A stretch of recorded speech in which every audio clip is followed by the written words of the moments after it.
Pernah gak sih ngerasa stuck di hidup? Ngerasa kayak udah nyoba berubah, tapi kok hasilnya minim banget? Bisa jadi kamu terlalu fokus sama perubahan besar, tapi lupa bahwa kekuatan itu justru datang dari hal-hal kecil yang kamu lakukan setiap hari. Nah, di video ini aku bakal ajak kamu kenalan sama 7 kebiasaan kecil tapi berdampak besar, dan semuanya bisa kamu mulai dari sekarang. Yang pertama, menata tempat tidur setiap pagi. Kelihatannya sepele banget ya. Tapi menata tempat tidur setiap pagi itu bukan soal kerapihan aja. Ini adalah bentuk latihan disiplin paling awal yang bisa kamu lakukan setiap hari. Begitu kamu selesai beresin tempat tidur, kamu ngasih sinyal ke otak. Hari ini aku siap ngadepin apapun. Dan kalau ternyata harimu buruk, kamu bakal pulang ke tempat tidur yang rapi. Jadi, tetap ada satu hal yang kamu kontrol dan selesaikan hari itu. Yang kedua, menulis 3 hal yang kamu syukuri. Cuma 3 hal. Bisa hal besar, bisa juga sesederhana kopi pagi, cuaca cerah, atau senyum orang yang kamu temui di jalan.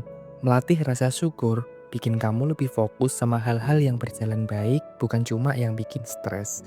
Penelitian psikologi positif nunjukin orang yang rutin nulis hal-hal yang disyukuri cenderung lebih bahagia dan lebih sehat secara mental. Ketiga, baca 1 halaman buku setiap hari. Banyak orang mikir, aku harus baca 1 buku seminggu biar pinter. Padahal 1 halaman per hari aja cukup banget kok kalau konsisten.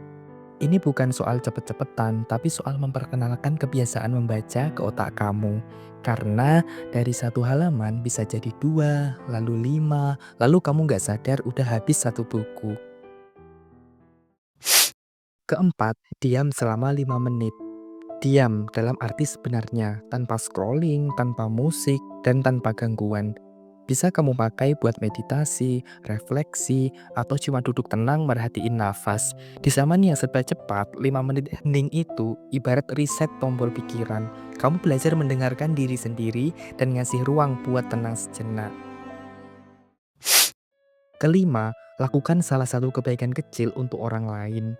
Bantuin orang bawa barang, ucapin terima kasih dengan tulus, atau kirim pesan dukungan ke teman yang lagi down.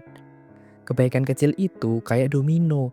Kamu nyentuh 1 orang dan bisa berlanjut ke banyak orang lain. Tanpa sadar, kamu udah nyebarin energi positif ke dunia. Dan anehnya, bantu orang lain itu juga bikin kamu lebih bahagia. Keenam, rencanakan besok sebelum tidur. Banyak yang susah tidur karena mikirin apa aja yang harus dilakukan besok. Padahal solusinya simpel banget kok. Tulis semuanya sebelum tidur.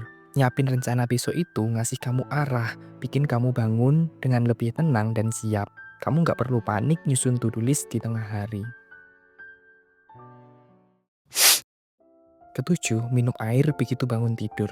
Ini mungkin kebiasaan paling mudah tapi paling sering dilupain. Setelah tidur 6 sampai dengan 8 jam, tubuh kamu dehidrasi. Minum segelas air begitu bangun itu kayak kasih tubuh kamu tombol on. Tubuh jadi lebih segar, pencernaan lebih lancar, dan otak bisa langsung bekerja. Nah, 7 kebiasaan kecil tadi mungkin kelihatannya remeh, tapi justru dari hal-hal yang kecil itu, hidup kamu bisa berubah total. Jadi, jangan tunggu sempurna, mulai aja dulu satu demi satu. Sekarang aku pengen dengar ceritamu. Dari 7 kebiasaan tadi, mana sih yang udah pernah kamu coba? Atau kamu punya versi kamu sendiri? Tulis di komentar ya. Sampai ketemu di video selanjutnya dan tetap semangat jadi versi terbaik dari diri kamu.